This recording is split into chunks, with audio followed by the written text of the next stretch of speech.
ঘোরাঘুরি করতে কার না ভালো লাগে। আমিও বেশ ভ্রমণপ্রিয় একজন মানুষ। সুযোগ পেলেই যেখানে সেখানে ঘুরতে বেরিয়ে পড়ি। আজও বেরিয়ে পড়লাম যশোর থেকে কিছুটা দূরে পরিচিত একটি জায়গায়, যেখানে অনেকেই আগে এসেছেন অথবা আসার প্ল্যান করছেন। তো চলুন দেখে নিয়ে যাক কোথায় চলে আসলাম আজ। আসসালামু আলাইকুম বন্ধুরা, আজকে আমি এসেছি যশোর জেলার চৌগাছা উপজেলার সিংহজুলি নামক একটি গ্রামে, যেখানে রোডটা আসলে এত সুন্দর। আমরা বিভিন্ন মুভিতে বা বিভিন্ন ভিডিওতে দেখেছি কেরালার যে বিভিন্ন অঞ্চলের রাস্তাগুলো চারি সাইডে নারকেল গাছ দিয়ে ভরা থাকে, সুন্দর করে সারি সারি ভাবে সাজানো থাকে।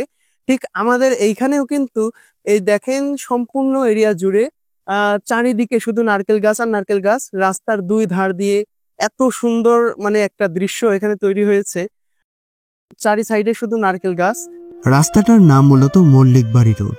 শত শত নারকেল গাছের দ্বারা তৈরি হয়েছে এই দৃষ্টিনন্দন রাস্তাটি। এখানে আপনি খুব সহজেই যশোর থেকে সুটিপুর রোড অথবা চৌগাছা হয়ে চলে আসতে পারবেন। স্থানীয়দের সূত্রে জানতে পারলাম, প্রায় ২০ বছর আগে তৎকালীন ইউনিয়ন চেয়ারম্যান ইউনুস আলীর উদ্যোগে প্রায় ৩ কিলোমিটার রাস্তা জুড়ে লাগানো হয় শত শত এই নারকেল গাছ। এই রাস্তাটি ভূমি থেকে দেখতে একরকম সৌন্দর্য, আবার পাখির চোখে আকাশ থেকে দেখতে ভিন্ন রকম সৌন্দর্য।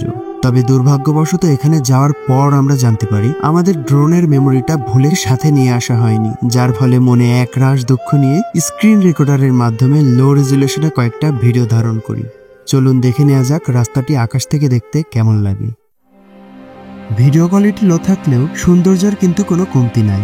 এমনিও আকাশ থেকে ভিন্ন অ্যাঙ্গেলে যে কোনো জিনিস দেখলে সৌন্দর্য বোধহয় কিছুটা বেড়ে যায়। তবে এই রাস্তাটির বর্তমান দৃশ্য থেকে আরো বেশি তখন ভালো লাগে যখন রাস্তার দুই পাশে ধান ক্ষেতগুলো সবুজ বর্ণের থাকে, যেটা নতুন ধান রোপণের কিছুদিন পর দেখতে পারবেন। তো আজকের ভিডিও এতটুকুই ছিল।